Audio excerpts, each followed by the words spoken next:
Hello and welcome to a live That Christian panel on Deprogrammed with Keri Smith. I'm one of your panelists, Keri. I'm here with friends Michelle from Force of Light. How are you, Michelle? Good to be here. We're doing pretty good. We have Michelle to thank for us, the whole panel, being able to watch this film because some of us, like myself, I had hit or miss. One time I drove to the theater and they had canceled the screening because a school had rented out the theater to show something else. So I didn't get to see it that day. And then another day, my husband and I had planned to go see it for a date night, and then it had already come out of theaters. So I really appreciate you hooking us up, Michelle. We're also joined by Brahma Bull. Hello, Hey, Brahma. how's it going? You the hair. Where'd that Yeah, come from? I got hair now and an updated hat. And I'm still trying to learn how to style hair again because I haven't done it in, 22 years? So Or I'm, 24 I'm years. guessing this is a visor, not a hat. Yeah, well, I mean, it's got cloth under the hair, so it is a hat with hair on it. It's weird. It does not breathe at all. Weird. I gotta get one of those. Weird. Yeah. Weird is our thing now, I hear, right? Yeah, let's go with it. I've always gone with it. I'm like, wait, they're calling us weird? Okay. Yeah, when we get back into the fall and I'm in the full outfit with the smoking jacket and the Trump hair, yeah, we're getting weird. And then welcome to the show tonight. We have a special guest, Mr. Jason Hunt from Sci-Fi for Me. Hello, Jason. Hi. Thanks for having me. Thanks for joining us. I don't know if people here at Deprogram remember you have a really crazy control room. Do we get to see that tonight or just this angle? You guys look at that. Dang. You can solve crimes from that office. This is the Bat Cave. Yes, this is Bunker 2.5. So, I'm off here. I'm off here in a little corner of the cave. Wow. So That is incredible. I love it. The sun took over the old one, right? yes, and it still has the wood paneling from Yeah. the 1970s wood paneling. It's just I'm not in that room anymore, so I'm sad. But it's good that my kid is here because we're able to fix a lot of things. So Cool. Anyway. Well, thank you for joining us tonight. If you are a first-time viewer, this is a show we do every 2 weeks. It's called That Christian Panel, and we come together and we talk about things that are happening sometimes in news, in culture, and then sometimes we review movies or books together, all from a Christian perspective. And everyone is welcome in the chat. You don't have to be a believer. There are no dumb or weird questions here. I just usually ask a deprogram that you try and be civil, even when you disagree. We love disagreement, but try and be civil, which is usually the case. I think we have a pretty civil chat. So, without further ado, tonight we're going to be talking about this amazing movie. It's from Angel Studios. It, I believe, just left theaters. At least it just left theaters in my area, and it's called The Sound of Hope: The Story of Possum Trot. I loved this movie. Michelle, you are, what's the baseball analogy? Is it you're batting what? In terms of you keep giving me movies that make me cry. I'm batting, let's see, like 1,000. Batting 1,000. Yeah. It's just, I had to pause it. I was ugly crying. I'm not saying this to discourage people from watching it. I'm saying this because it's a deeply cathartic movie and it's an experience. And I don't say that in a cheesy or hyperbolic way. I don't say that about a lot of movies. This movie is a whole experience. It's just emotionally, it might wreck you. It wrecked me. So let's just start there. What did you guys think of it? Go, Michelle. Okay. Okay. So I thought it was a very good movie, very well-made movie, beautiful cinematography. The acting was great. Very touching story. Yes, made me cry multiple times. But with that being said, okay, so I really, really like it. My only issue is that I think it's why I was so procrastinating watching this movie. It's not almost like it is like it's like you have some of the that are really good indie films that sometimes I don't watch because I feel like they're kind of heavy, and I this movie is very heavy, like in a way. So that's kind of what I would say about that, and I can kind Yeah. of dissect what I mean after everyone else goes and gives their general thoughts. Yeah, why don't you guys give your general thoughts, and then we'll show the trailer for anybody who's interested and hasn't seen it yet, and then we can get more into specifics. Yeah, Jason, you're the guest. Go for it. Well, from a technical standpoint, it's a little bit long, but I can agree. I think it does a good job of putting out that story, especially given the fact that it's based on actual events. And you see how this kind of just progresses into a point where you sit there and go, how are they going to recover from this? Mhm. So it does hold your attention pretty well. And it's one of those, you're leaning into the story to try, just see where it goes. I mean, anybody that's done any research on the congregation knows a little bit about where it's going to end. Mhm. But at the same time, you don't quite know where it's going to end when you're watching it. So that's an effective piece of storytelling, really. And for me, yeah, I thought it was a great movie. I definitely multiple steps up from like a Hallmark movie, which would be kind of what it would be compared to by most guys, I think. The acting was great. The cinematography, as Michelle said, was great. The grittiness and realness of it was what really made it stand out because, yeah, I mean, they kind of get down in the muck with this one. Trying to think. Well, let's move on, and we'll come back later to specific points. But one thing I will say, I like that they focused in on the certain story element rather than trying to keep it a high overview the whole time. Yeah. So once we get the kind of details of what the story is about, I think they made wise choices in who they focused on. Yes, I agree. They help to personalize it by honing in on one family in particular. Okay, Mm-hmm. this is the trailer for anyone who's curious and hasn't seen it yet. Are you sure these people want us? I know they do. You can call me Mama. It's hard to feel like I'm the only one who sees these things. 70% of the kids in the system are there because of neglect. The other 30% are put through hell. We need your help. Can you imagine our kids on their own? We can't just look away. The state ain't no family. Are you sure these people want us? I know they do. You can call me Mama.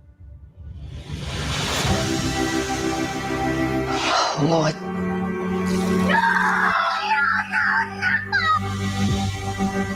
If we can't wrap our arms around the most vulnerable, then what do we have? Noise! And the children can't take the noise anymore. This is something that we must do. 22 families want to adopt. Whole town wants kids now. That's about right. What's happening with Possum Trot could mean a huge change for the system. We want the ones that nobody else wants. Who hurt you, baby? I'm not giving up on you. You can't give up on me either. What we gonna do? Everybody's falling apart. I'm doing the best I can. The real world hits hard. I don't want to be here! I can't give him back. We gotta work on this together.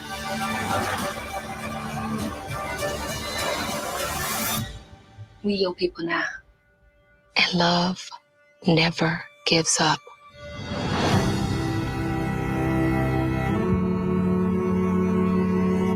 Hi, I'm Elizabeth Mitchell, and I play Susan Ramsey in the powerful new movie from Angel Studios, Sound of Hope, the story of Possum Trot. An army of hope is assembling for kids this July 4th in theaters everywhere. This movie is based on the true story of a small community in East Texas who decided to embrace kids in the foster system nobody else would take. 22 families took in 77 children who were in the greatest need. It's a beautiful story of hope and love, and I'm so excited for you to see the power of families coming together to stand up for the most vulnerable amongst us, our children. The goal is to bring together this army of hope starting this 4th of July, 1 million strong, for the 100,000 kids in America who need a home. Click the link below or go to angel.com/hope to get showtimes right now. Help us send a loud message together that there should never be a child without a home. So that's the trailer from Angel Studios. And if you go to the website, you can, I believe, they don't have information up yet, but I believe at some point you're going to be able to watch the film on the Angel Studios website. That's where they have their other movies.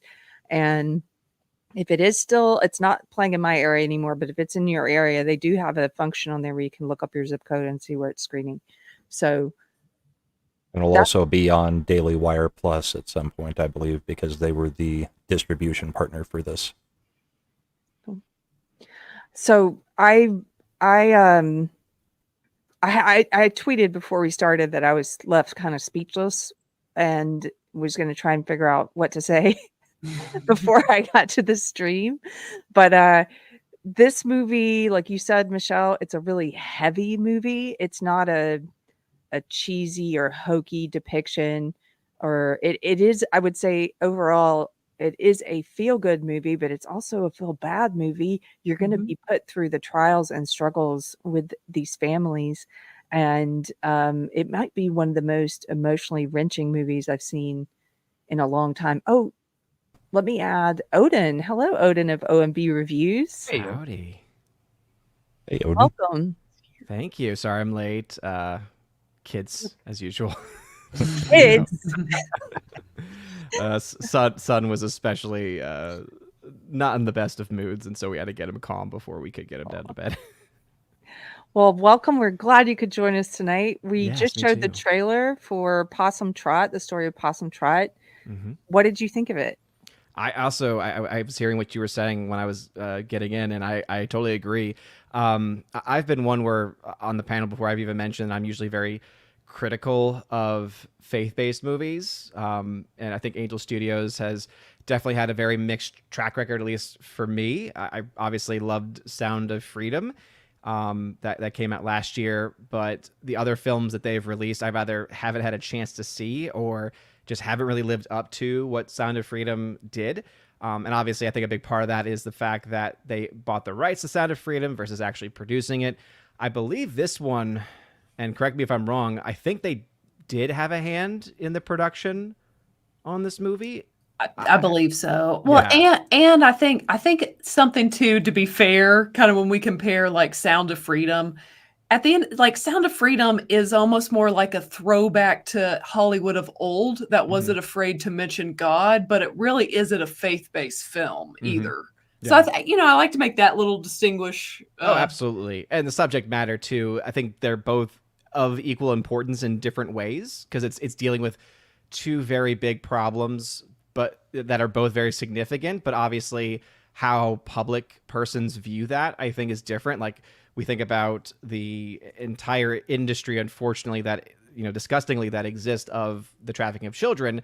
And that's why Sound of Freedom just was so, resonated with so many people, because it just, again, pulled in your heartstrings in a whole new way. It was exposing something that, people either had some knowledge of, didn't realize maybe how big the problem was, or some who just didn't even know about it. And so it brought that to the forward. In this case, I honestly feel like it is this year's Sound of Freedom. And I'm honestly sad that they decided to go with the full title for the movie, because I think it would have actually rhymed really well in their release schedule to not only have it the same weekend that Sound of Freedom came out last year, but also Sound of Freedom last year, Sound of Hope this year. Yeah. But instead they had that full title. And I know it's one of those weird things that gets brought up, but sometimes the length of your title can actually impact the box office numbers to a certain degree, not to a huge one.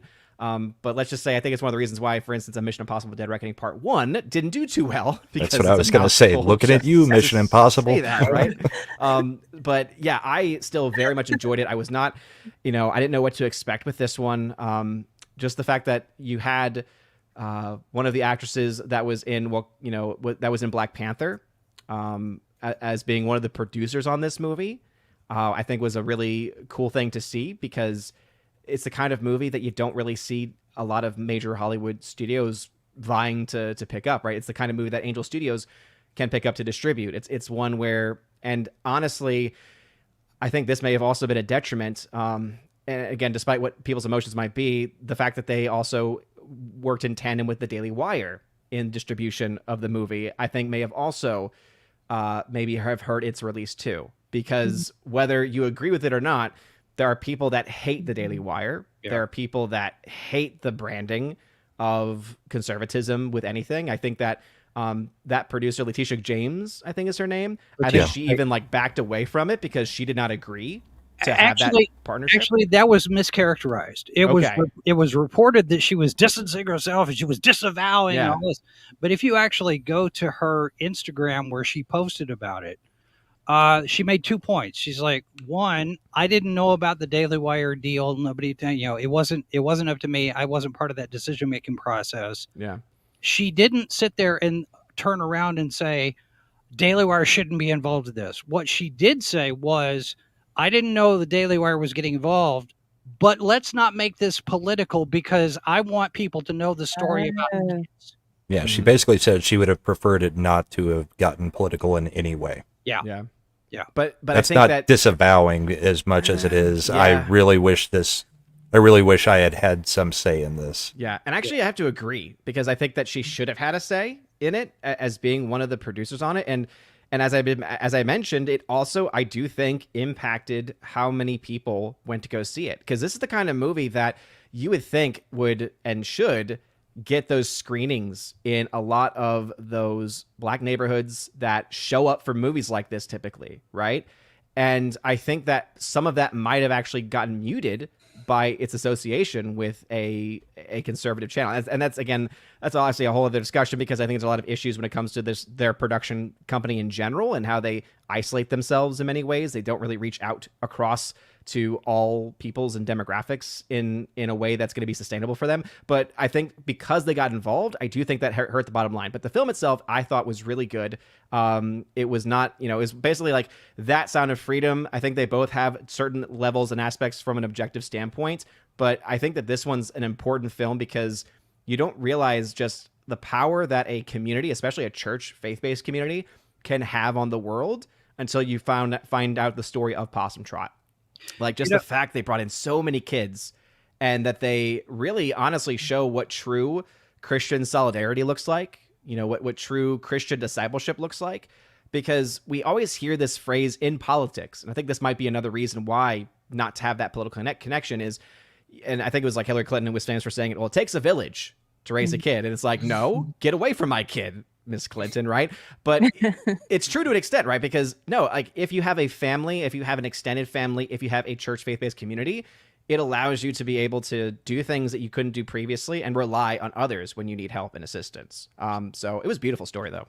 The flip side of that with the Daily Wire thing, I don't know, a lot of people have this knee-jerk reaction to the Daily Wire is conservative, whatever.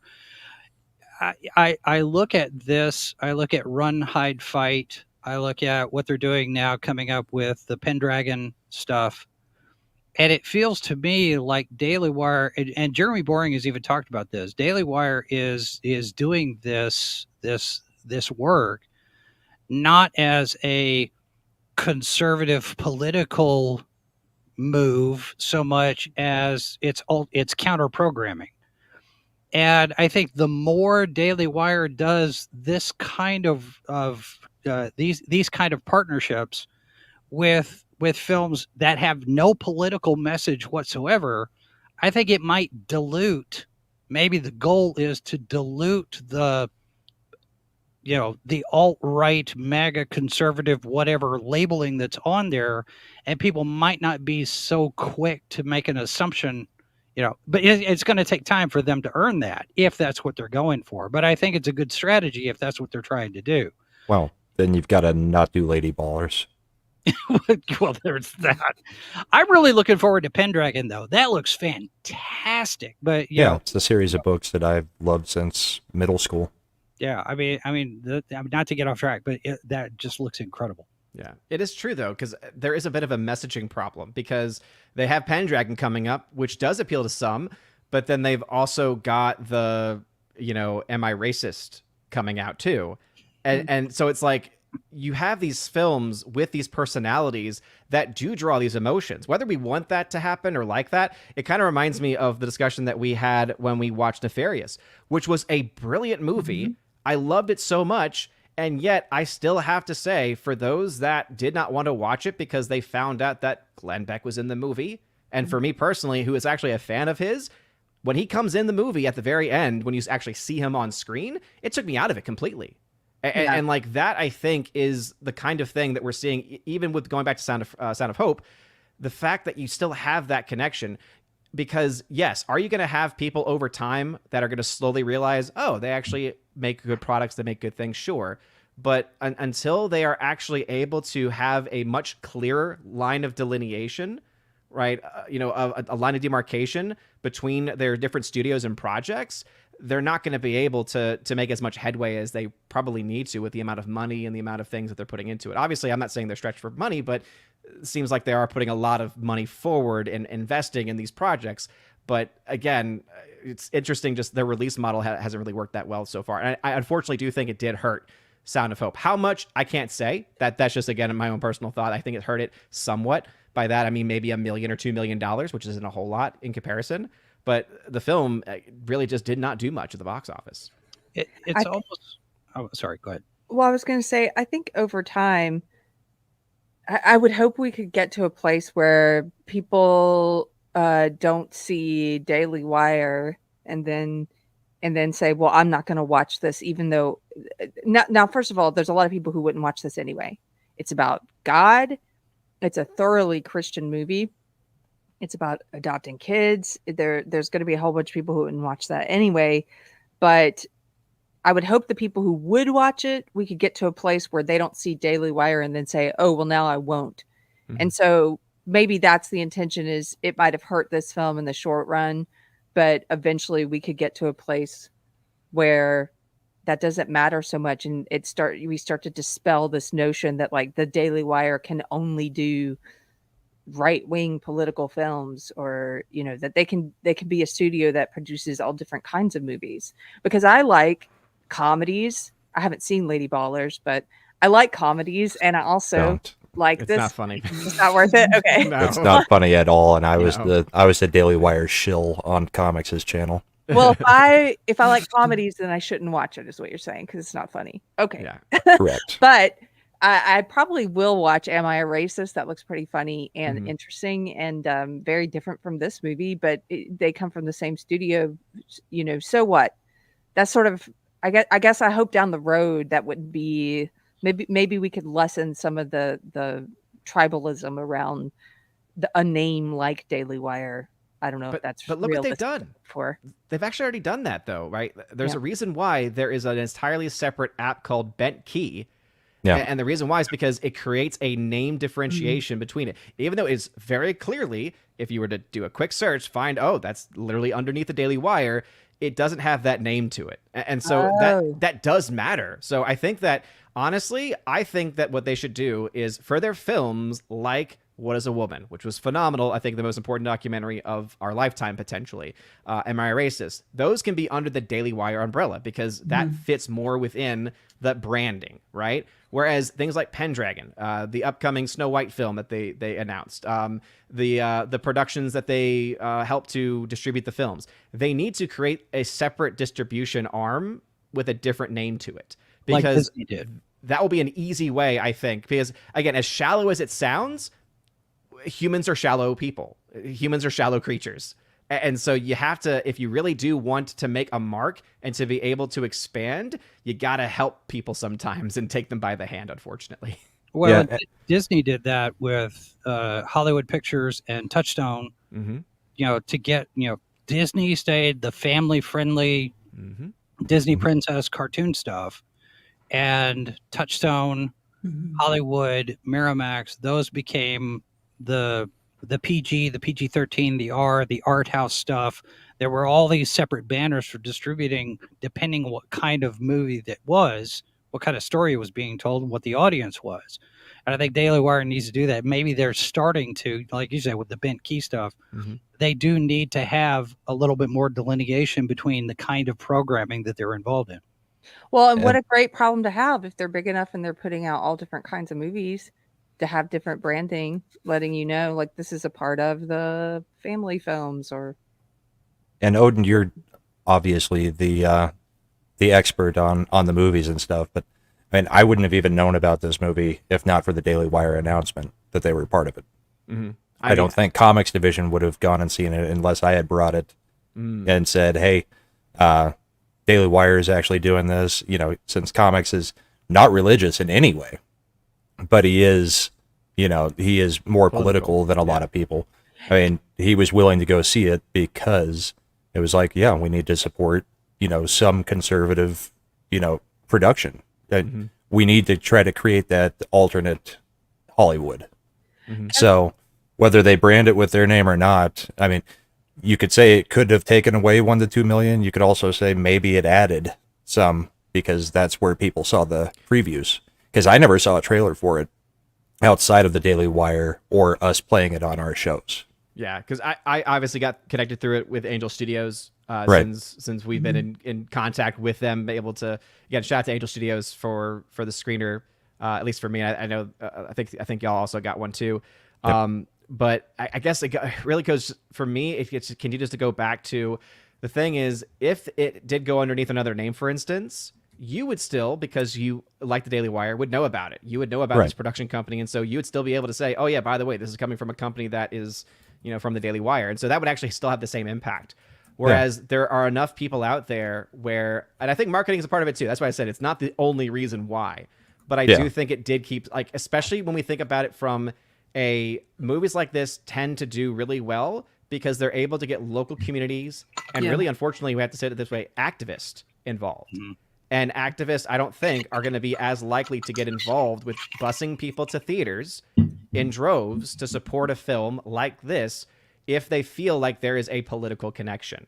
And even though the film, right, as we've rightly said, has no political inclinations to it, it's not. None. It's not I mean, None at all. I could actually argue that it was a bold move on behalf of Daily Wire because it's not very conservative in the way, especially when you find out certain things about the characters. Like, some conservative audiences might actually even be like, I don't know about that. But the fact still remains, though, I think it did keep some of those groups that are responsible for creating ground root success for certain films like this that probably held themselves back because of this. Can I ask you guys, since you mentioned, Brahma, that Comics Division saw it and he's not a Christian, out of all the films that we've reviewed on this on that Christian panel, this one to me seemed the most thoroughly Christian film. Yes, I agree. So we watched Cabrini, and it's a story about a nun and orphans. Again, children are centered in all, to borrow a word from the left, centered. They're centered in all these films.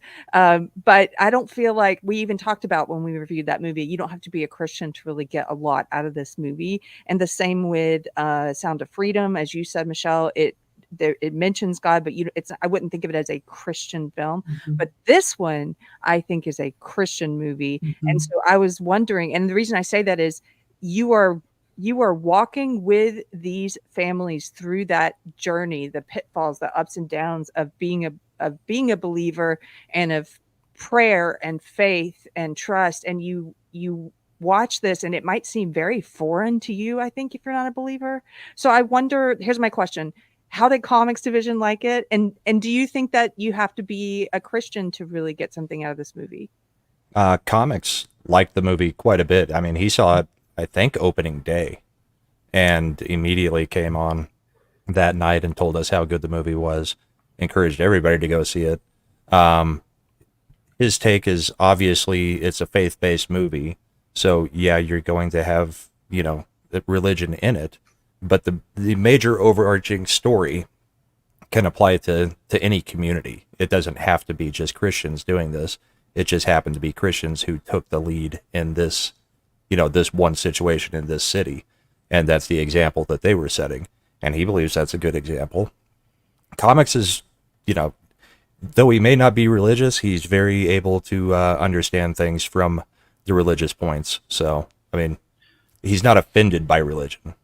I think it helps that this is based on a true story, that this thing actually happened. Yeah. The problem, the challenge that a lot of faith-based productions have, at least in the past, is they've got too much syrup.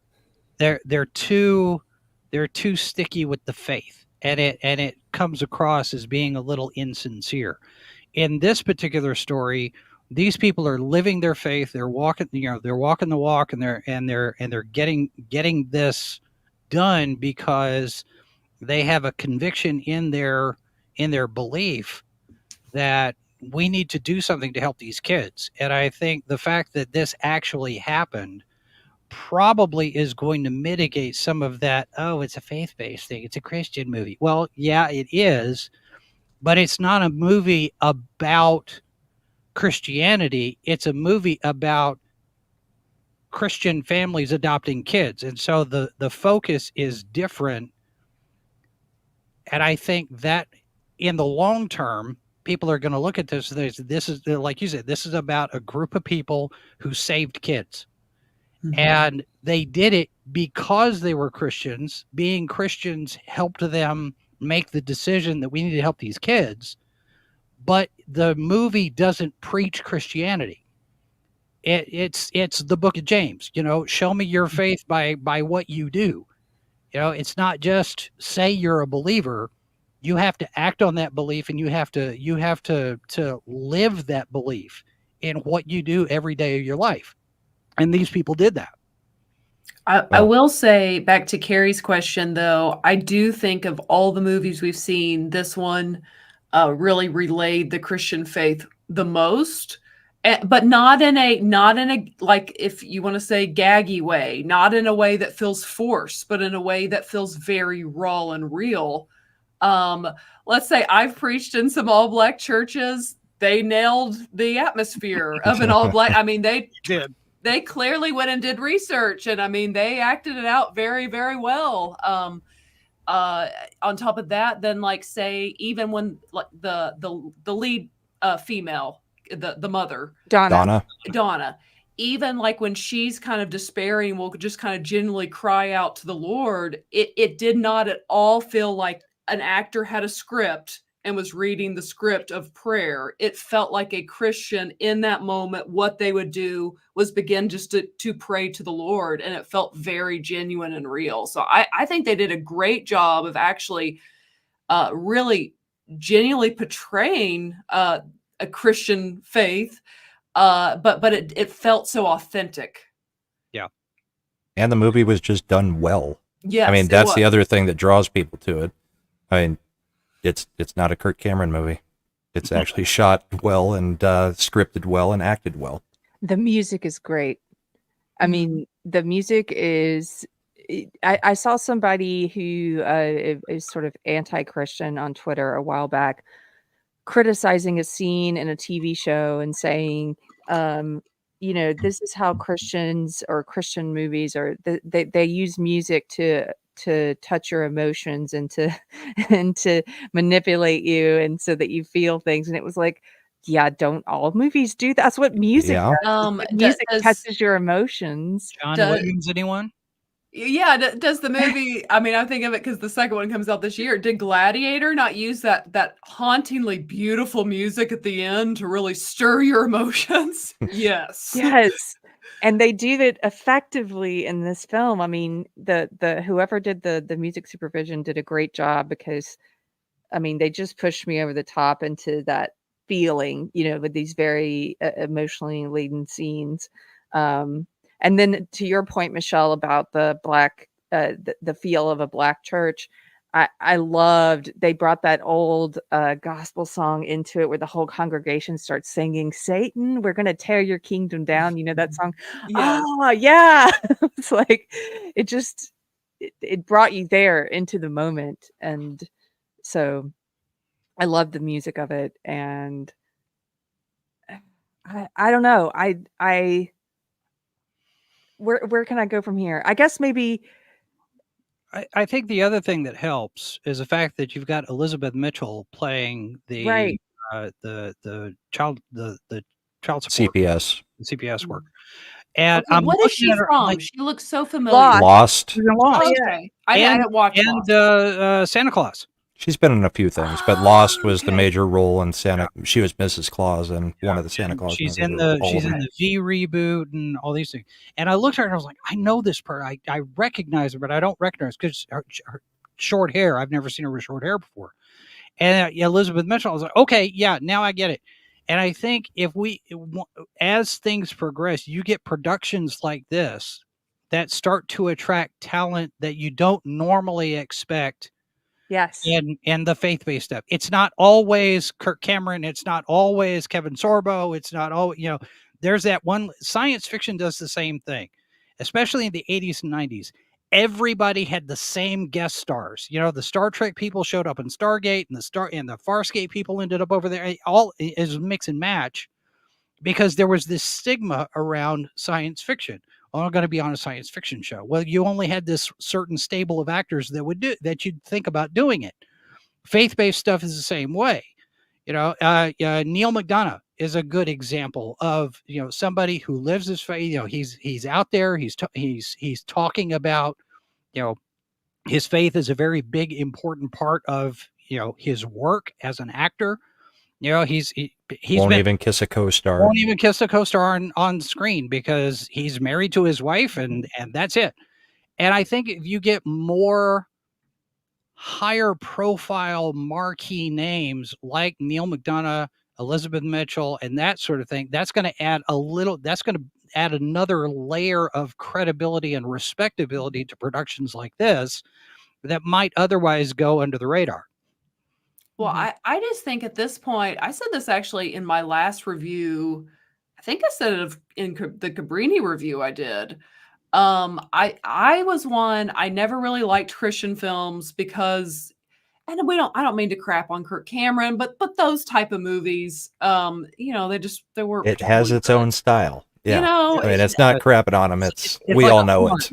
It is what it is. The same way, yeah. Yes, but I feel like Angel Studios has put out enough that yes, they have some that are better than others, but I feel like we're almost going to have to flip the script on how we talk about Christian movies because the last two movies I've seen from the studio that Kingdom whatever it's connected with Lionsgate. They did Jesus Revolution and Ordinary Miracles, and then with the movies I've seen from Angel Studios, it's getting to the point I expect them to be of good quality. I expect them to have some good actors. I expect it to touch my heart and to not be a caricature of Christianity and have these really forced lines in it that they used to have in it. So I feel like we've arrived there kind of already through Angel Studios and that other studio of just now I expect a good movie when I go see a Christian film. Yes. It's a great thing. It's almost, I think, because there's such a dearth of good quality like family entertainment and things that are built around pushing good in movies anymore that they've filled the gap. And now like I get excited. I'm like you. I used to have this stereotype of, cheesy Hallmark style Christian films, and the ones that we've reviewed for this show, I've enjoyed all of them and they're really well done. And nobody else is doing these. I was thinking about how we've become, or at least I think I've become in some ways I've gotten so used to consuming entertainment that inspires negative emotion or some kind of addiction to negative emotion or negative feeling. And like, I love horror movies, for example. Why? I don't know. but somehow I developed that attachment. I'm not saying I'm going to give up horror movies, but I'm finding that this is growing something different in me. Like the neural pathways and connections are changing, where I'm get excited about watching something like this. Let me ask this: Is it possible that a lot of these studios that are starting to make films like this are changing their approach, and instead of saying we're going to make a faith-based Christian story, instead they're saying we're going to tell a story about a Christian? Again, it's a messaging thing. And for the longest time, you flip the script on DEI. Anytime you sit there and say it's a DEI thing, we automatically have this assumption that we connect to DEI, that it's going to be a negative. It's a net negative for whatever it is that we're looking at, whether it's the games industry or politics or school or whatever. Christian films, faith-based films, same kind of thing, where you have this automatic knee-jerk reaction assumption that it's going to follow the formula, right? Like Hallmark has a formula, Christian-based films have a formula. Somewhere there's, the lesson of the day is, the moral of the story, and that's fine for Davy and Goliath, but not necessarily something that's going to get really heavy like this. And maybe the studios are sitting there go, okay, we're going to tell a good story that happens to have Christians in it. Yes.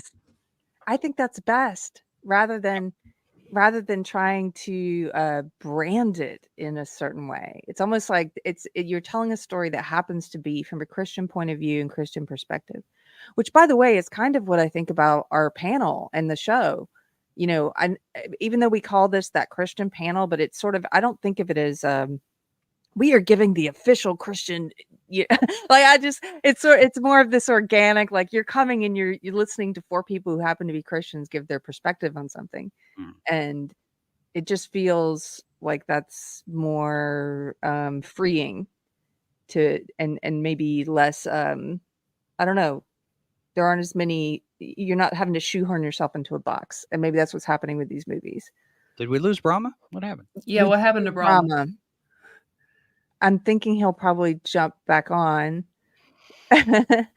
But I know what I wanted to say earlier. Can I ask you this? What did you guys think of the scene with the white megachurch preacher where he goes to ask for help? So those of you who haven't seen the film, this family, it's the Martins. It's this preacher, Reverend Martin, and his wife Donna.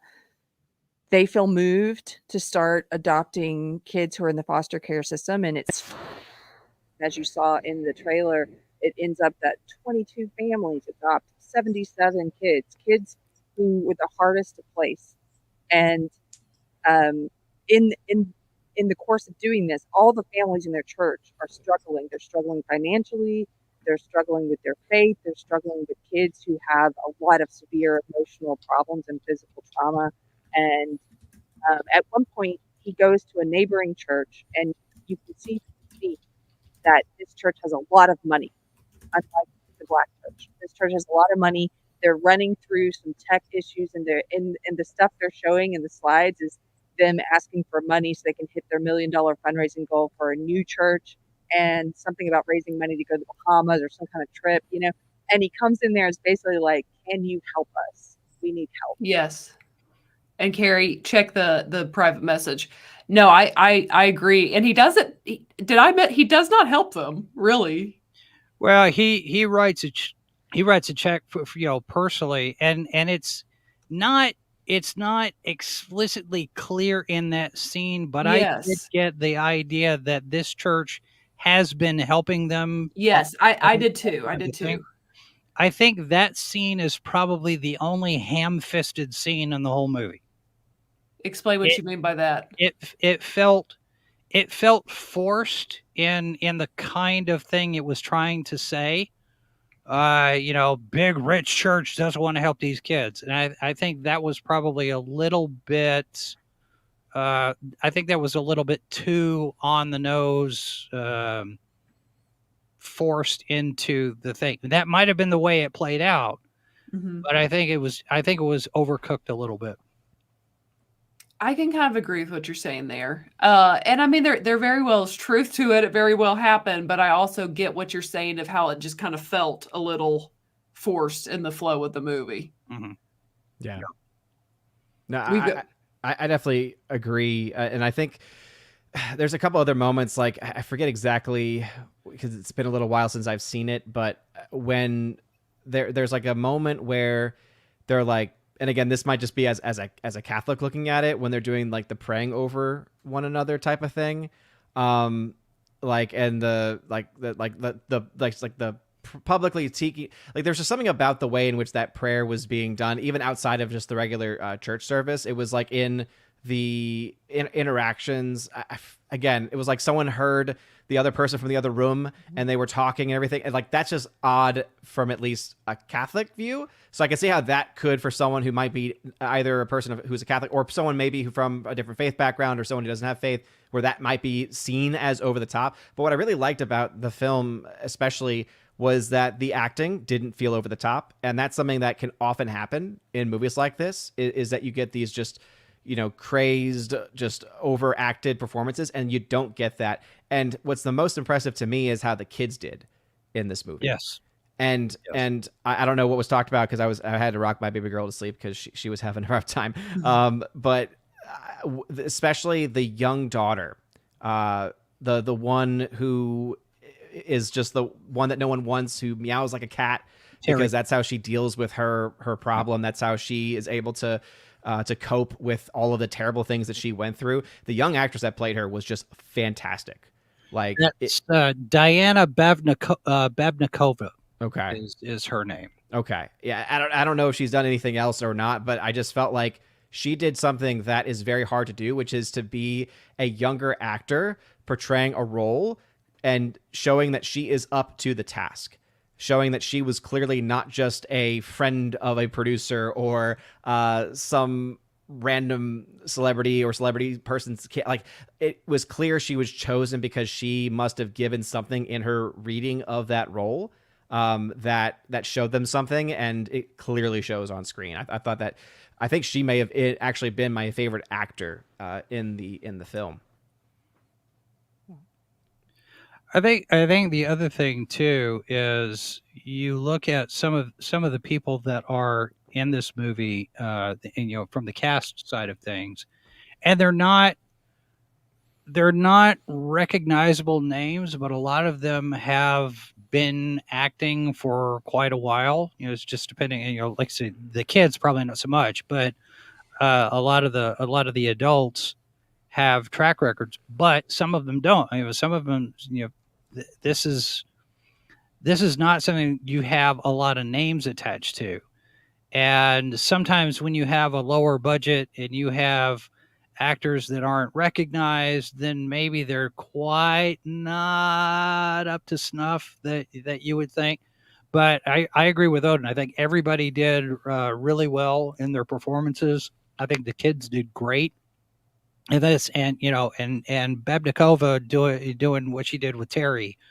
I thought it's a slow burn with her, but the payoff, I think, is pretty emotionally satisfying as far as the story goes. Yeah. And that actually brings up, because now certain things are coming back to me, it actually brings up one of my favorite parts of the film, which is that it is not your rose-tinted glasses portrayal of how adoption works. Right. It's not like this church group comes together and everything works out perfectly. It's all fine and dandy. It's like, oh no, it shows you that there is a lot of ugliness to this, both in the kids who go through some of these very corrupt foster systems, like especially the one that her character came from. Like, you just want to jump into the screen and like slap the woman that she's dealing with across the face, because it's like she's smoking and she's clearly just there to catch, you know, to get the paycheck and everything. And you're just like, oh, so despicable. But then you're also, for me as someone who looks at it from a more like analytical lens, I'm like, man, that actress is doing such a good job, because she's making herself so despicable and she's doing it. She's rocking it. and so like you have that emotion of where she's coming from being portrayed, but then also, you know, the thought that usually you have in these movies is, oh yeah, they'll be brought in, they'll have maybe a little bit of a difficult time, but then eventually they'll get through it. It's like, oh no, they go through all of the paces that you could ever imagine, all of the issues that would typically come up, because at the end of the day, as many great stories as there can be about adoptions and foster situations, there's also a lot of bad ones too. And it's never easy. And, you know, I have extended family, for instance, that, you know, they had 2 foster kids, and as they got older, there was a huge identity crisis, because they were different races, actually. And so, like, there are a lot of things that can happen in this. And so I love that this movie did not shy away from that, did not pretend like it's all sunshine and roses. And so at the end, when they are calling for church communities to do something similar, to, you know, hey, let's put our, you know, our faith where our mouth is, basically, right? Yeah. And let's actually start to reach out to help the children who Christ calls us to help. You actually believe and you actually accept what they're giving you, because they didn't just give you hey, let's show you all the best things about adoption. It's like, no, we're going to show you every single part of it, the good, the bad, and the ugly. And I thought that was a very good way of approaching the story.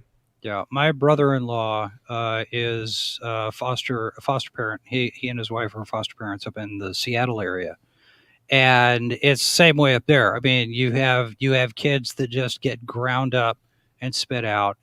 They've got, you know, there's stories about siblings that have been separated. You know, there's one where, you know, there's a boy, and he's got a 16-year-old brother, and they're not in the same place. They're not in the same house. They're not in this, you know, and you're like, how do you separate siblings like that? Why would you do that? And the 16-year-old is like, well, you know, they don't care about you, right? And because he's gotten so cynical, he's about to age out, and nobody wants him. And that situation has gotten better, but there are kids who are, you know, they've got emotional trauma, they've got mental health issues, whether it's, you know, ADHD or they're on the spectrum or whatever, and they're tough to deal with. And sometimes the kids get pulled out because there's too much, you know, there's too much strife, there's too much conflict, and, you know, sometimes it can get violent. I'm actually surprised that through the course of this film, we didn't see any of the kids get pulled. That's unusual in foster care system. And yeah, like I was saying, you've got the ones that are in there just for the paycheck. And that to me is one of the most cruel things that you can do to the kids is to just have them there as a product. Mm-hmm. And there was one moment too that is still confuses me. I need to actually go back and rewatch it. It's when they go to visit, the main characters go to visit one of the houses, and all you hear is like the mom screaming, yes, and the foster child. And all I could think of was, are they trying to just portray that this is a difficult situation, or are they trying to convey, no, there's actually abuse going on in this house? Like that the foster parents, or sorry, that the adoptive parents are actually potentially having some type of abusive situation, because I think it wasn't as clear. That's another part of it too. It's like, not all of these families are perfect either, right? Yeah. They're making mistakes too. Some of them even pretty egregious mistakes. And so, yeah. And that's why I appreciate it so much, because it does not allow itself to fall into that trap that so many times films like this can fall into. And again, unfortunately, it's not in a lot of theaters anymore, to my knowledge. And so, and also it's one of those things where I think the Amazon Blu-ray, I don't think it's available on physical media yet either. So it's going to be hard for people to see. But it's one when it becomes available, whether you watch it through the Angel Studios app or whether you buy it on Blu-ray or whatever it might be, I think it's well worth the watch just because of how real it is. Yeah, and I think to that scene you're talking about, I think it was there. Showing that they were having problems with the kids, same as the minister and his wife were, as the Martins, because in the narrative buildup, we have trouble with Terry, and then Mrs. Martin, Donna goes over to another house. They're having problems. As it builds, then you get to the scene where what's his name, WC, is standing there at the pulpit. He's like, it's not all like we expected it to be, is it? and he opens this up to like, we're all having problems, aren't we? It's time that we don't it's time we stop standing individually on our own and we start helping each other out. Mm-hmm. And I think narratively that builds to that scene where we see hints throughout the movie of everybody is starting to feel the pressure, and you have the payoff with that scene and everybody coming together after that. So I think it works. From a storytelling standpoint, it works pretty well. Mm-hmm. How is my audio now? Before I Yeah, is the microphone? It's good. okay. Sounds right. Yeah.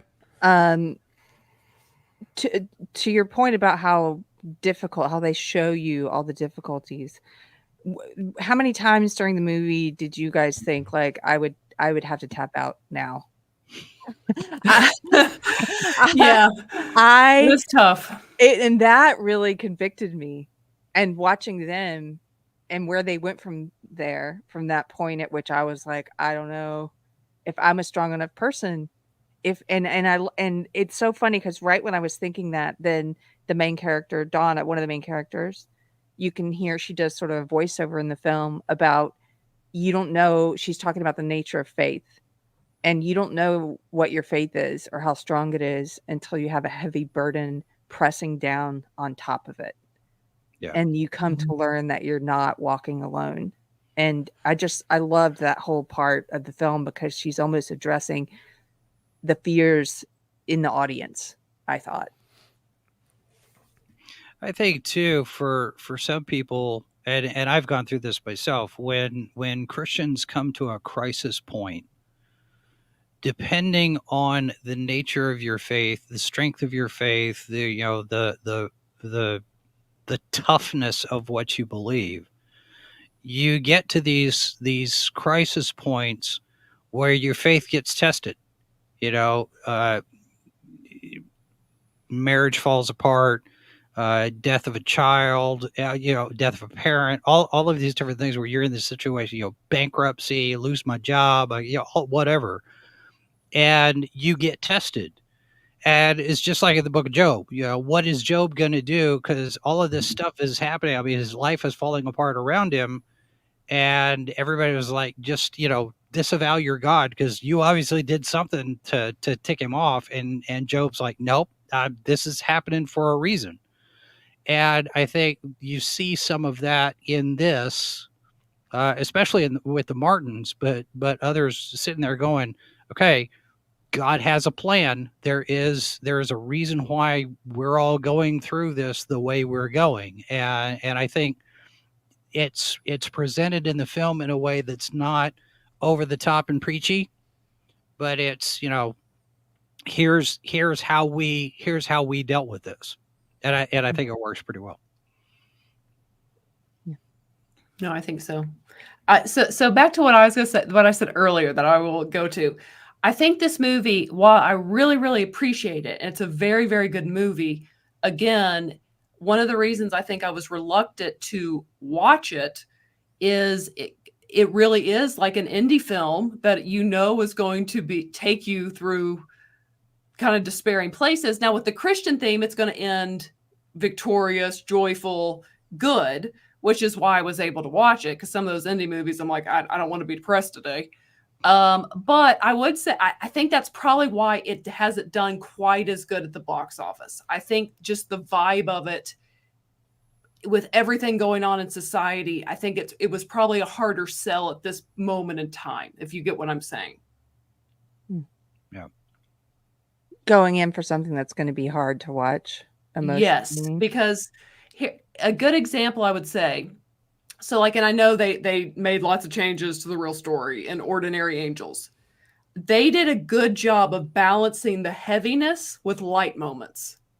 And where I don't feel this movie gave you as much of a balance of, it's almost like just a little bit of sugar makes the medicine go down. That's kind of the Hollywood effect, where this is truly more, and that's what they're going for. And that's fine.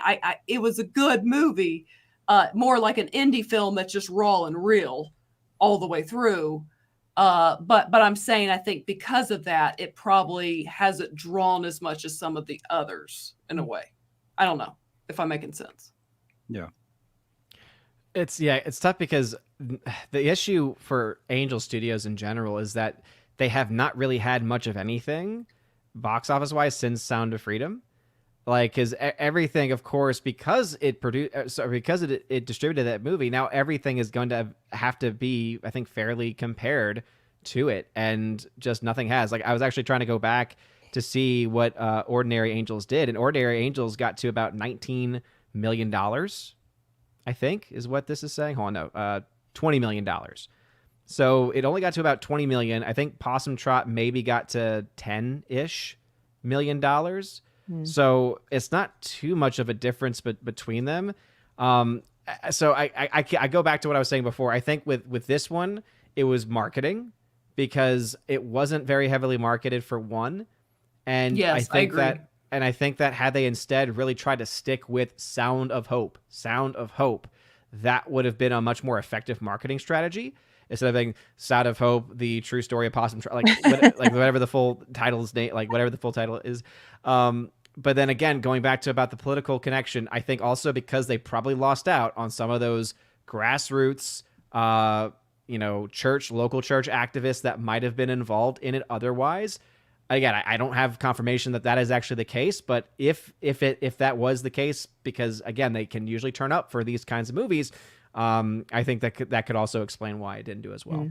Well, and that goes back to you look at Oppenheimer. I mean, it's come out recently. James Woods, as a producer on that, they had conversations in the course of making that film where everybody was like, Jimmy, you probably don't want to, hype up the fact that you're involved in this film. And he took one for the team and sat back and didn't really do very much to call attention to the fact that he was involved as a producer because of the risk, because he's very outspoken conservative on Twitter. And, people have changed their views of how they feel about James Woods and anything that James Woods is in. And it'd be the same kind of thing. Daily Wire's involved? Oh, no, I'm not going to do it. James Woods involved? No, I'm not going to do it. I mean, it's just like me. Anytime I see anything that's got Jane Fonda in it, I'm not going to see it because it's Jane Fonda. People have these visceral reactions. And some of it is rational based on information. Some of it is just this emotional gut. I hate this person. I'm not even going to do anything about it. And I think that could be part of it here too with Daily Wire being involved. Okay, but what if Jane Fonda were in this movie, Jason? I wouldn't watch it. I will not support. I will not wow, support. Okay. I will not support Hanoi Jane. She's a traitor to the United States. Wow. Because I'm going to read what she did in Vietnam. I'm going to read a couple of these super chats. We'll take a quick break here to say thank you to Brett Emons for $5. Thank you so much. Says, how would any of you feel about reviewing a faith-based football movie called Woodlawn? I have not heard of that movie. I haven't either. Neither have I. Yeah. And I'll say it again. I typically am not the first one to go after faith-based movies in general. I will look that one up, though. I appreciate the recommendation because we do want to recommend. What I like about getting together with you guys is getting to focus on things that we think people will enjoy or that we might enjoy once in a while, like watching movies that are going to be positive. So thank you so much, Brett. Brett, thanks for the $10 super chat, said, have any of you seen Miracles from Heaven? It's another recommendation starring Jennifer Gardner or 90 Minutes in Heaven. They are both really great and are based off of real life situations. I have not seen either one of those. I haven't heard of those either. From Heaven is 2016. I think I may have seen that one. Because near-death experience, cured of incurable disease. I think, isn't this the one where she says that she sees Jesus and then paints a picture of him? Or am I thinking of something else? I'm looking it up. I haven't heard of these Miracles of Heaven. Yeah. Greg Kinnear, I think, was No, the one I'm thinking of had Greg Kinnear in it, I think. Oh, I think I know what you're talking about. I don't remember. Miracles from Heaven is this one. Jennifer Garner, Electra alias Queen Latifah. Yeah, a near-death experience. We'll try this one more time. The neighborhood internet keeps going down. Not just my house, the whole neighborhood. So we'll see if it stays up. Yeah, on the night that I've got 3 shows. Great. Targeted attack. Yep. It's the Trump hat with the hair. It was. It's putting up electromagnetic interference. Yeah. This one here, Miracles from Heaven, based on the true story of the Beam family. 10-year-old daughter has a rare incurable disease and has a freak accident. An extraordinary miracle unfolds in the wake of her dramatic rescue. It leaves the medical specialist mystified. So that's Miracles from Heaven with Jennifer Garner in it. Yeah. It says at the time it became the 8th highest grossing Christian film in the United States. Maybe we should check this one out at some point. I'm putting it on the list. I'm putting it into rotation. Who said, hey? You know who said it. You know who said it. I would say that about any of them, though. I mean, that's just me. I have a clear. I will say I am always honest. I have a clear bias against. It's interesting here that Miracles from Heaven is also based in Texas. I'm all down for Texas films. I'll do that. I'll be there. Also, I decided to look up the numbers. So Sound of Freedom did $250 million. Wow. After Death. Actually, let's do, so slightly before that, the first film that got a theatrical release for them was His Only Son, and that did $13.8 million. And so then it went up to $250 million with Sound of Freedom. Then they did After Death, with only made $11.7 million, but as a documentary, that's not too bad. Then The Shift, which I've heard a lot of good things about, did $12.2 million. The Cabrini did $20.5 million. And then after that, Sight only did 7.2 because no one saw Sight. And then Sound of Hope did 11.5. Now, the performance numbers, the final box office tallies, it hits different depending on what their production budget was. Because if you go in and this movie only cost $1.5 million to make, let's say, just pull a number out, and it makes $20 million at the box office, that's a hit. That's a solid success. If it costs you $400 million to make it and you only make 120 at the box office, that's a failure. And so, from a standpoint of percentages, if you've got a low budget film, which a lot of these films are, and it does really well at the box office, relatively speaking to its budget, I think that adds another layer to it that you need to look at. Yeah, I mean, because I do box office. Odin, you do the numbers all the time. It's that's why, because I look at these and I for The Shift, $6.4 million budgets is what was reported. But here's the thing, because I'm actually looking at these now, and this is, of course, according to Wikipedia, so take it with a grain of salt. And I think all of these cases, they're all being produced by different companies. And so Angel Studios, for instance, Sound of Hope, did not produce it. It was Peachtree Productions, which is not associated directly with them. And so that's another interesting thing, because I think one could say that Angel Studios is doing fine, obviously, because they're not putting the money into a lot of these movies. In fact, they might be putting in money for marketing, because that's a part of what it is to distribute the film. Like, they can maybe take a piece of that. Every agreement might be a little bit different, so it's hard to say. It's hard to quantify. I do know that the one film that spent a lot of money was Cabrini, and that's like one guy spent like $50 million, I think, of his own money or something like that, and spent years getting the film made, and it only made about $20 million. Wow. So, but it was so beautiful. It was. Let me ask you then, why do you think, because when you read off these numbers, Sound of Freedom, 250 million, what was the difference with that one? Was it the marketing? I mean, because that one, there was a lot of word of mouth too. I heard about that movie from everyone. Yeah. So it helped. The marketing helped, because the marketing was effective even before it came out. So I think that was a good factor that helped it. I think having someone like Jim Caviezel in there probably also helped too, because that is a name in the Christian community, especially in the Catholic community, that's going to bring a lot of Catholic audiences out, I can say, just as a Catholic. But the other two things that I think are the biggest reason is because, one, word of mouth was so fantastic on it.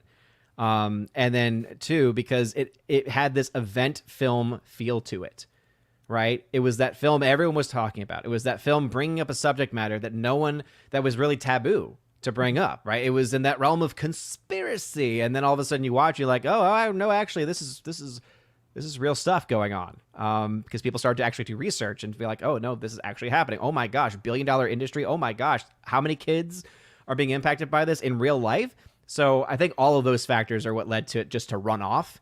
But you have to have that solid foundation of that effective marketing, and also being a well-made movie helped too. I think the timing of it also probably was a factor too, because the Sound of Freedom came out at a time when a lot of people are having discussions about what's going on at the border. Yes. And, the question of border security, the kids in cages, all of this stuff where, 80,000 kids go missing, they've come across the border and now they've disappeared and we don't know where they are. All of that stuff's going on at the same time this movie hits. And I think there's a synergy there that they could not have planned for. And if the media coverage of the actual situation at the border had been different, or, if we had a secure border and this wasn't happening, then it probably would not have performed as well in the box office, I think. I think you're all right. I think timing, I think the subject matter, but there is, like you said, Odin, there's a bit of a taboo nature about even being allowed to discuss the exploitation of children. And maybe with this one, it's one of the factors could be that it doesn't sound as, taboo or conspiracy theory to talk about, unwanted kids in the foster care system. It's not the same. What I think, because I've been noticing this in the box office coverage, so there's a lot of films recently that have been doing just insane numbers, so like Inside Out 2 and Deadpool Wolverine. And in both of those cases, one thing I've noticed is my good friend Tony at Deadline, he said sarcastically, has consistently been talking about how the walk-up audience for these movies has been very, very heavily Hispanic. Like, talking here about those walking up being about roughly a third, if not more, than walk-up traffic. That means people who did not buy tickets in advance walking up to the box office, and from my experience working at a theater, likely actually paying in cash. If Angel Studios can find a way to get in that community and to motivate that community, because they clearly do show up in huge numbers and really helps to promote a lot of these films, if they can somehow do that, then I think that they would be able to really have some big successes going forward. With what they have coming up, I don't think anything necessarily that would automatically by nature appeal to a Hispanic audience, because they got Bonhoeffer is the next one, I think. I think so, and I'm looking forward to that one. Yes, me too. Well, and I think the idea is right. I think they have to find a way to appeal broadly, not just to Hispanics or Catholics or families, you fill in the blank. There's got to be some more effort for some of their films to go more 4-quadrant in terms of your older audience, your younger audience, your male audience, female audience. And, this is something we talked about the other day when we were talking about Deadpool and Wolverine. Somehow, this has become a 4-quadrant film, even though it's rated R and it's a superhero movie. And are you going to know what they're talking about when you go into it? Inside Out 2 the same way, Despicable Me 4 the same way. There's got to be some nugget of something that A24 has to find, and it's going to be different for every film, to broaden that appeal, to sit there and say, well, this is not just for this little audience in the box over here. This is for all of these people over here too. They got to find that, and it's not going to be a formula.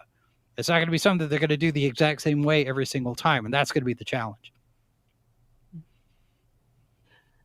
I wanted to just thank a couple more people from the super chats. I think we have one more suggestion. Yes, from Anakin's Burt Wiener for $1.99. Thank you. Weiner. Mr. Weiner is asking, have y'all seen the movie We Are Marshall? Yes. Yes, good movie. Great. No, I haven't seen it. Me either.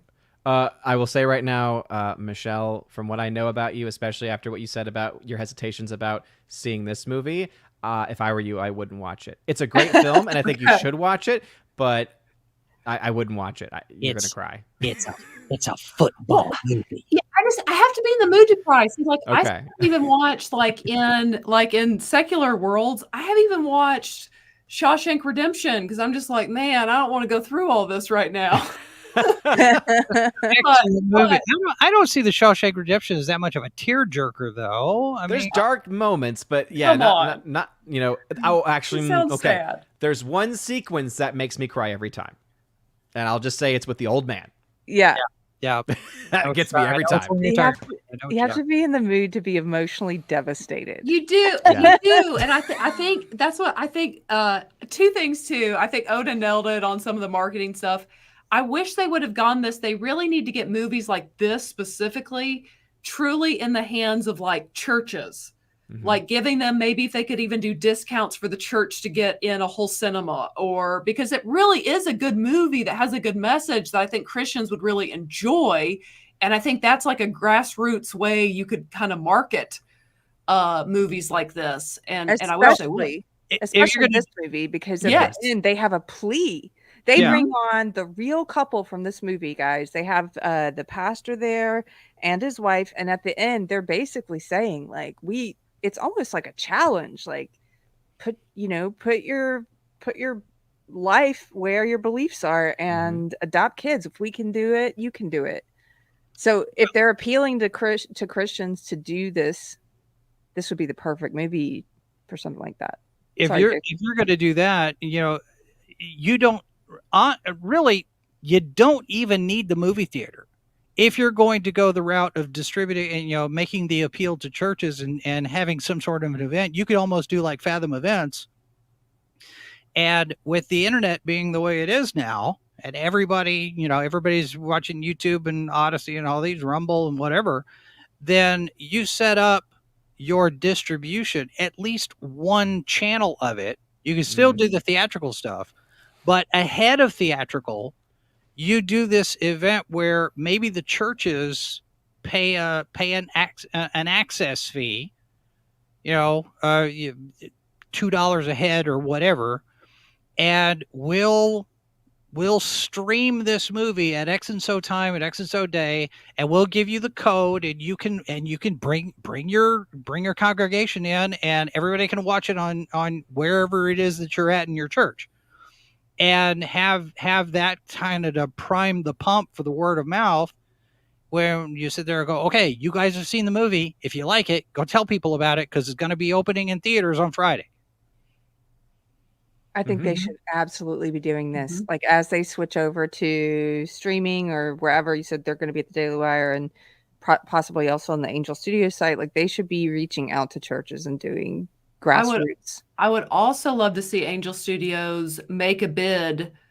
I don't know if, Netflix has gotten movies like Jesus Revolution on their site. So they need to find, is there a Netflix? Is there a streaming service that's looking to have good Christian content and make like a deal with them like Sony did with Netflix, for say? Doesn't Netflix have The Chosen? It does have so Angel Studios has worked, and in fact now The Chosen's on Hulu as well with Disney owned. So if they could get that backing, I just think it could help them even further with money because you're going to have a sell the back end of this deal. Yeah, and that's the tricky thing. And I was saying this before about how looking at all of the movies and the production companies, it looks like they are almost exclusively a distributor. The issue sometimes with distribution deals is that sometimes they are limited. So for instance, there are with the Star Wars movies, Fox had made deals so that specific companies had exclusive television rights, like satellite streaming, satellite. I forget the official terrestrial stream rights. So basically, they were the only ones that could actually show that movie on TV because they had the rights to it for a certain amount of time. So even when Disney bought up Fox, they didn't get those rights back. So they actually couldn't put their movies on Disney Plus right away because they had to wait for some of these contracts to expire in order to get some of their content back, basically, because of these ways. So basically what I mean by that is that they might have distributed theatrically films like Sound of Freedom, films like Cabrini, but after theatrical, unless they have a continued deal with the production company, or if they own just the complete total rights of the film, it might be out of their hands as far as where it goes after the fact. Yeah, distribution rights are a weird beast because there are so many different ways that you can divide that up, because you have between theatrical and broadcast network and cable network and streaming channel and satellite channel and over the internet, DVD, Blu-ray, foreign markets, all of these different things. Unless you buy worldwide distribution rights in perpetuity and all media, all of this stuff gets carved up. And depending on who's managing that negotiation, a lot of times it'll get broken up into pieces in order to maximize the amount of money that you can make on the project, getting it out there. So, and with every movie, it's different. It's going to depend on, it's going to depend on the budget. It's going to depend on who's involved in the distribution. It's going to depend on what markets you're going into. Somebody could have the streaming rights in the UK, for example, but not in Canada or the US. It just varies on how much it costs and who's willing to pay for it. So that can be a challenge. I just want to take a moment, and one thing we haven't talked about yet from this film, and I pulled this up so I can hear what you guys think about it, are Nika King, the actress who played one of the main characters, Donna, the pastor's wife. She had some amazing church lady hats. And I loved it. And she color coordinated, and there's the pink one with the pink outfit. Here's another, the yellow outfit. Can you guys see that one? And so if you're a fan of hats, you're also going to like just a little bit of levity there, but really I did enjoy the costumes. Well, somebody made the point. I think it was Odin earlier talking about the research that went into this. This did really feel like you're in a Black Southern Baptist church. It is, and it's not necessarily just Southern Baptist. I mean, Black churches in general have a vibe to them that you don't normally get with just a regular church. I don't want to say regular, but congregations that are predominantly Black have a different vibe to them. And I think this movie captures that really well, that energy, and the wardrobe is part of that, especially in your leadership in the church. Yes. And that's true of a lot of different churches. It was, at least, pre-pandemic. Nowadays, I think too many congregations have gotten too casual on their Sunday mornings, but I agree. That we have to dress in our Sunday best, and your leaders, the minister's wife, the elders' wives, they've got an example to set, and they're going to be dressed to the nines in a lot of these congregations, or at least that's the way it used to be. Yeah, I loved it, and I love that they called her the First Lady. There's this respect for her, being the pastor's wife, and there was even the scene also, again, I think addressing some of the concerns of the audience. There's a scene early on where there's another woman in the church who kind of warns her once they're pushing for people in the congregation to consider adoption. There's a woman who sort of warns her on the way out of church, saying, as the First Lady, you should really think about and be careful about what you're pushing, because there could be all kinds of problems. Kids who have come from abusive situations have all kinds of problems, and you might regret this. And they knew, I think, from the outset what people's fears and concerns are, and they addressed that. But yeah, she was telling her, as the first lady, and I love that. I love the hats. I love the costumes. The and that music, the feel of it.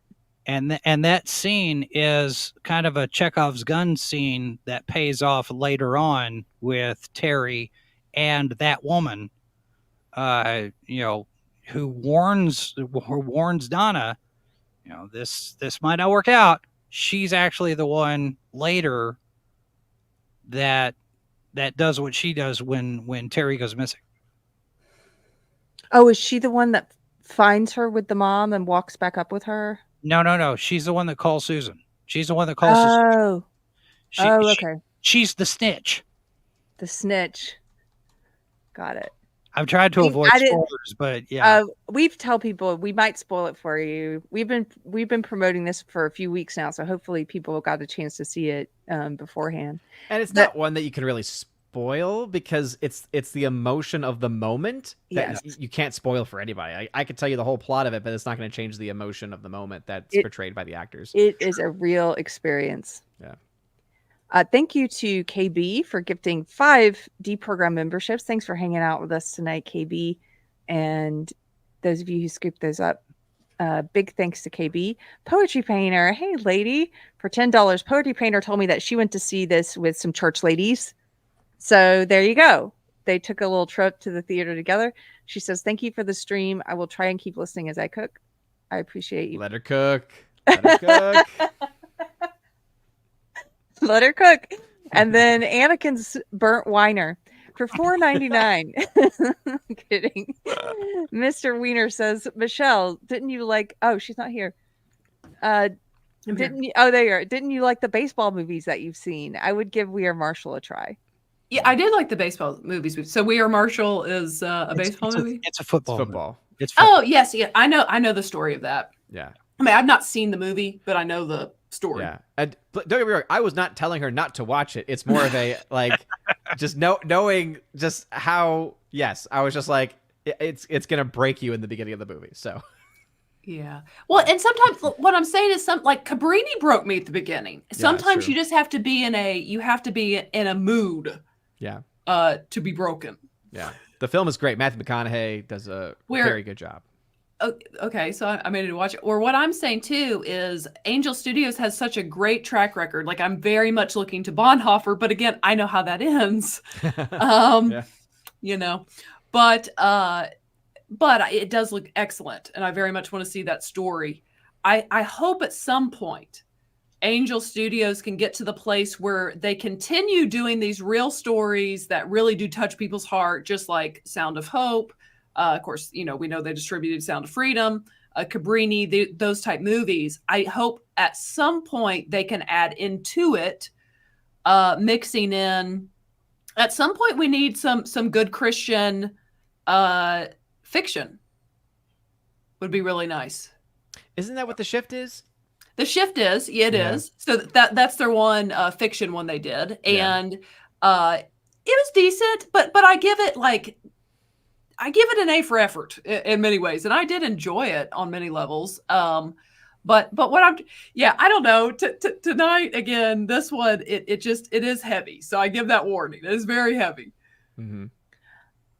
I want to tie the theme of this movie into something that's happening in the real world for a second. I saw earlier in the chat, Texas Sheep Lady had mentioned the fact that in the news lately, in the past year, we've seen many stories of Christians who are being barred from adopting foster kids in some blue states and if they don't declare from the outset that they will support a child's gender transition. Yeah. Here's a story. This one was from a year ago. This is a woman in Oregon who's suing. The headline is, "I'm a Christian. I'm suing my state because it refused to let me adopt children." And then there's another story here. Biden's new rule would limit Christians from adoption. The GOP representative Jim Banks is fighting back with new legislation. And this is his bill is the Sensible Adoption for Every Home Act, the SAFE Act. it's a response to a proposed Biden administration Health and Human Services rule that would require foster or adoptive parents to support a child's, quote, gender transition. The caretakers would have to affirm a child's preferred pronouns, their chosen name, and allow the child to dress in a way that reflects that, quote, gender identity. What do you guys think about this? I think we're seeing an effort right now, and California just passed a law that basically said if you don't support your kid's transition, we can take them away from you, and you're no longer their parents. You know, it's stuff like Yeah. this. It is an extension of Marxist theory, but it's also demonic. It's one of these things where it's in line with Marxist mentality of deconstructing the family. We're going to take the nuclear family, the parent-child relationship, and it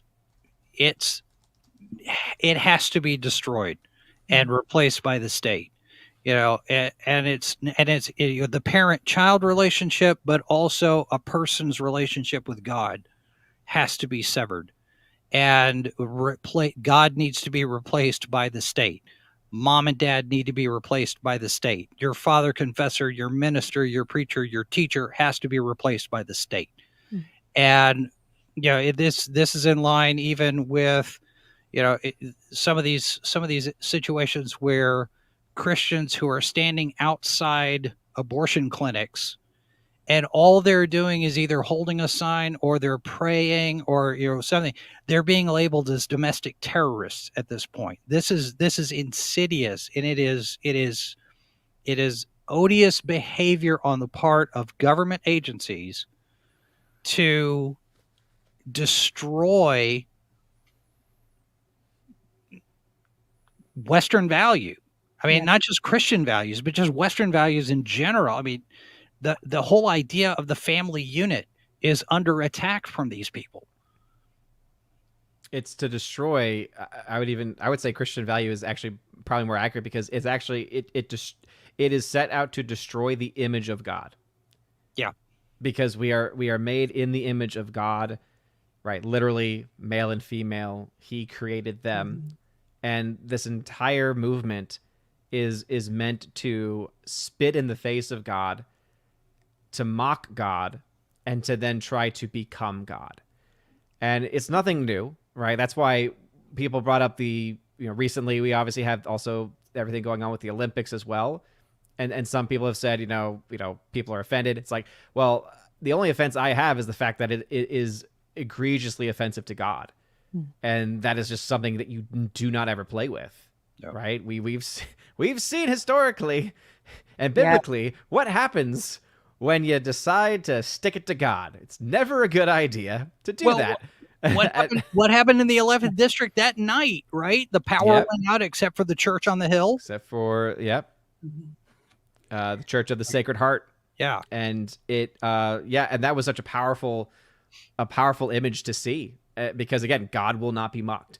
And you, I think, have to also look at what is going on with, again, connecting this movie back to this law that's being pushed forward. And it's, again, it is indeed an attack on the image of God. It's an attack on what it means to be a human being. It's also an attack against true freedom as well, because freedom is not the ability to do whatever it is that you want to do. Freedom is the ability to do what you ought to do.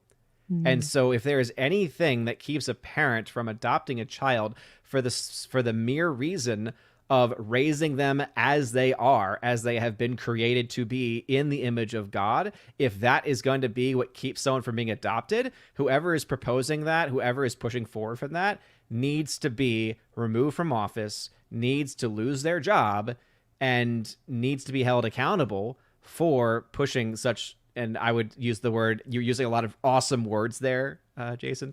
Nefarious would be the other word I would add to it, because it all ties back to when we watched that film, Nefarious, because one of the things that the demon talks about is, basically laughing at what a lot of these people on this one particular aisle have gone through, saying, "Oh yeah, we didn't even make up that. Y'all came up with that one on your own, right?" Yeah. About was it inequality or oh shoot, it was I think it was like white supremacy or something. There was something that was like, "Oh yeah, you came up with that on your own." Like that was I think to do with us. But we're seeing again, it truly is demonic in every way. I wonder, at the end of this film, they put up the graphic, a statistic that says, there's 400,000 churches in the United States, and there's, I think 100,000 kids, or whatever the statistic was. And I looked at it and said, if you do the math, that's one kid for every congregation that they count here.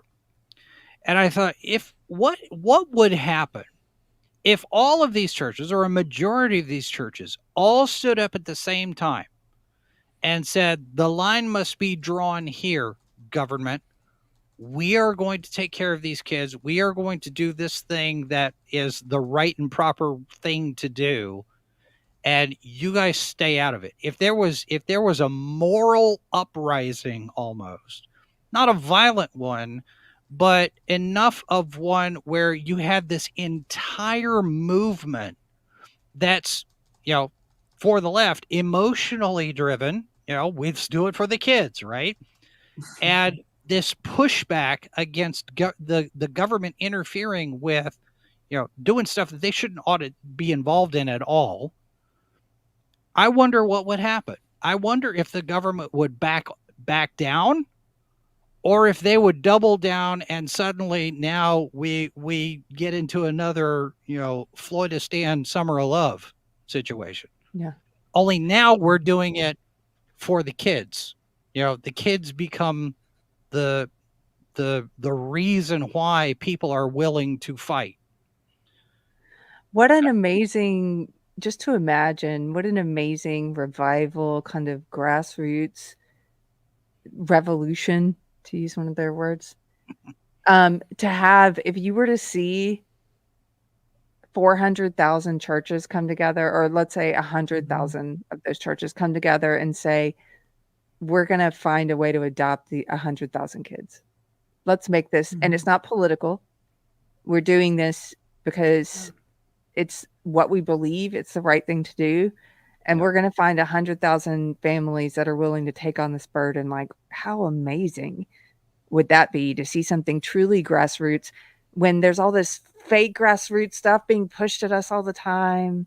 Like currently right now in politics, I feel like there's a lot of fake grassroots stuff that's being pushed, or we see grassroots stuff that's just really empty and void of it's pointless. There's no goodness to it. Like we keep making celebrities out of people who are willing to say a dirty word or whatever. I'm like, I'm so tired of that. Like, what if there were the hawk girl, yeah. girl, and the You just N-word haven't had your girl, moment, Karen. You just haven't had your moment. Oh, but what if there was something grassroots around that, where families came together and said, let's get this done. Yeah. I think the sad thing is that when it's a grassroots moment, that sometimes does happen with people doing really good things, the media tries to do everything it can to uncover something to tear them down ultimately. Yeah. Like the convoy. Yeah. Yeah. And so that's what you get. And not even just with, but on the same point about Christian families, stepping up and coming together because of how much can be done. We tie it back to Cabrini too. I mean, gone are the days when you have, orphanages really in the degree that we once had. And obviously we would love for kids to be able to be in as much of a regular situation as possible, because it tends to lead to higher rates of success. But I mean, I think that there's a lot of things that a lot of groups across the world could be doing more to try to really take care of this. And I actually just shared a story in the private Twitter space, basically that San Diego Comic-Con apparently had an undercover human trafficking sting, and they arrested 14 people and freed 10 victims, including a 16-year-old. I saw that today. And so, again, that's a good thing for them to uncover that, but it's also that wake-up call, because I teach morality And every year we do different topics, and almost every year one of the groups chooses the topic of human trafficking, human sex trafficking. And one of the things that's always kind of for them eye-opening is the number of kids, the number of people impacted, the amount of money at stake, but also where these events happen. And so I'll bring out to them saying, yeah, the Super Bowl, the Olympics, guess what's going on in those places right now? People are literally being traded back and forth because it's easier to do it in these high volume areas. It's easier for someone to get taken in this high volume area. And it's something that, again, ties back, I think, very well with this overall discussion, because if we can't, as a culture, if we can't, as a people, take care of those that are not in danger in a very a visceral way like these people, then how can we ever hope to help those people?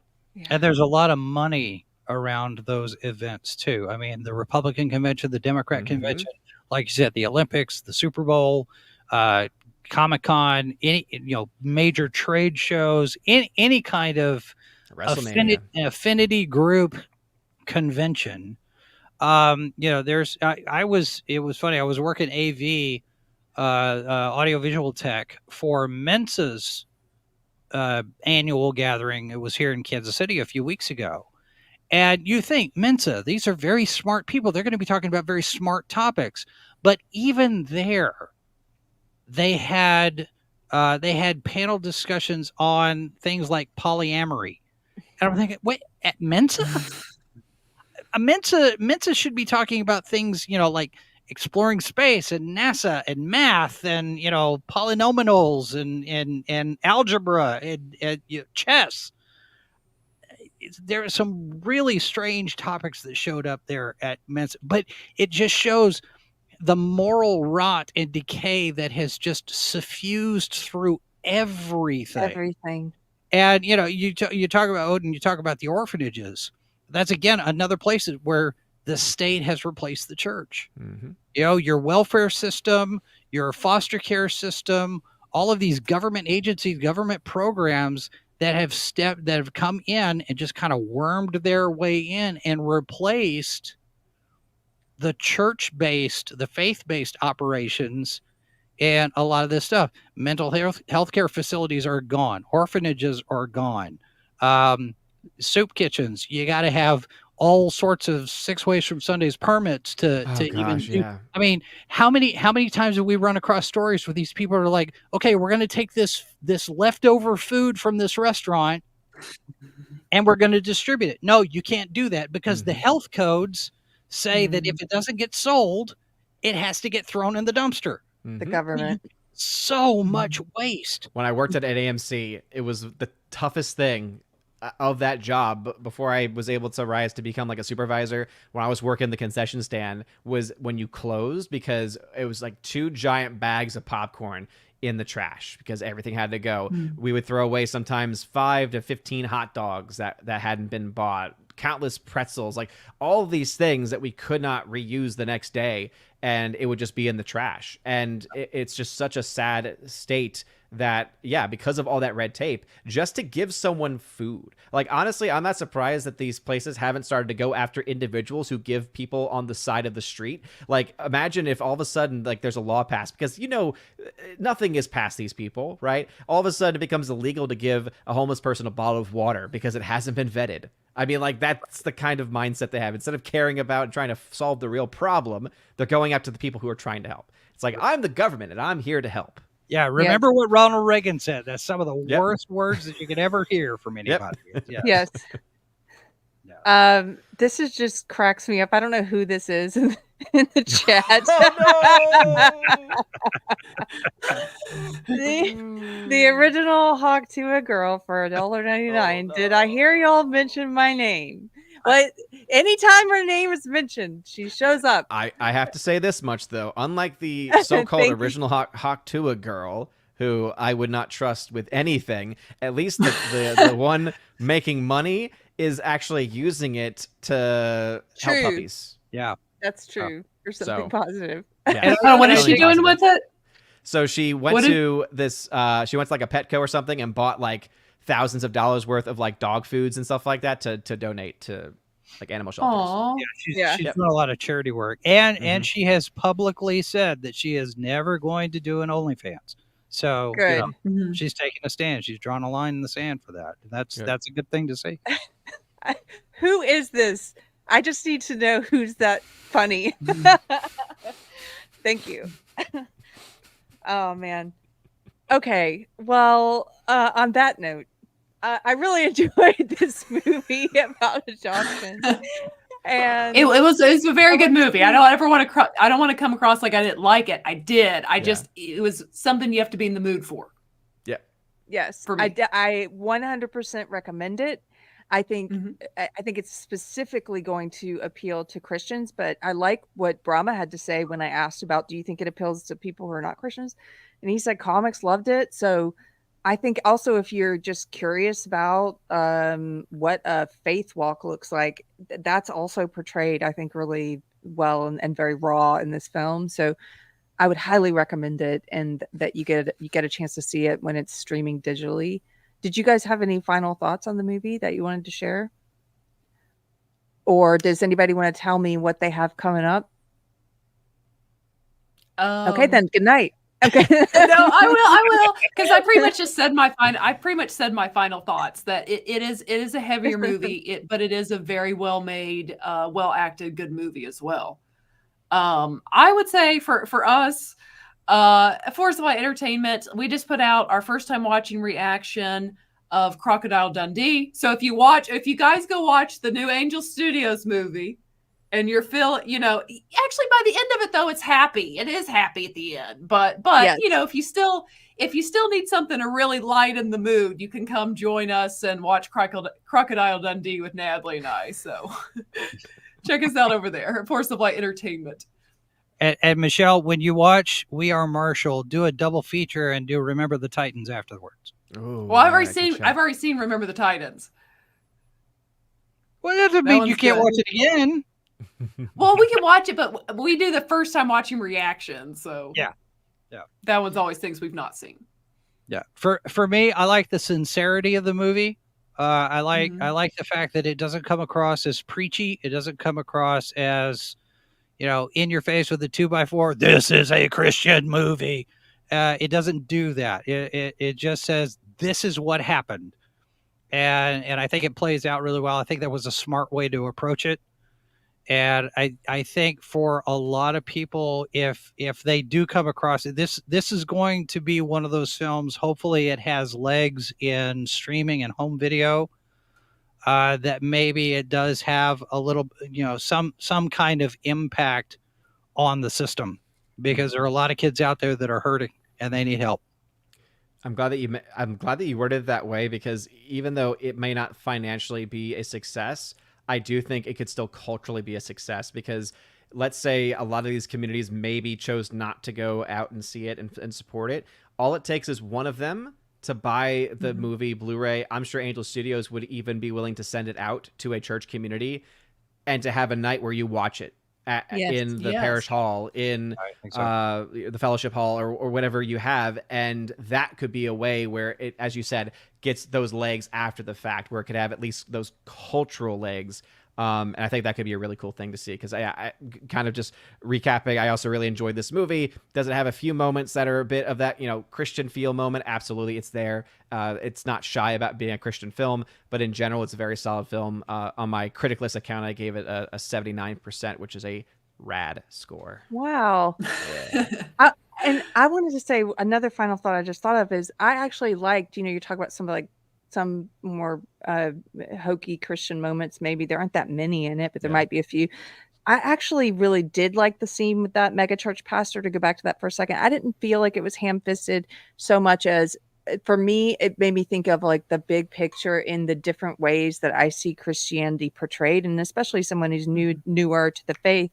I used to think that all Christians were like the Joel Osteens, like sort of removed from serving, but on these huge stages with lots of money coming in and planes and whatever.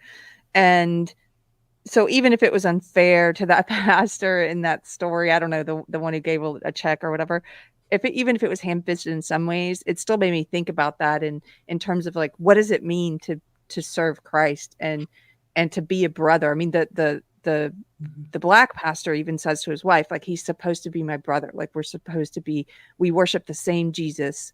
That's why I went to him for help. It's not embarrassing to do that. And I think for me, on that point, I think for me, it's the contrast in how the money was being spent, because they made a very, very solid point. They made a very specific point of say, this church is setting up a cruise for their family.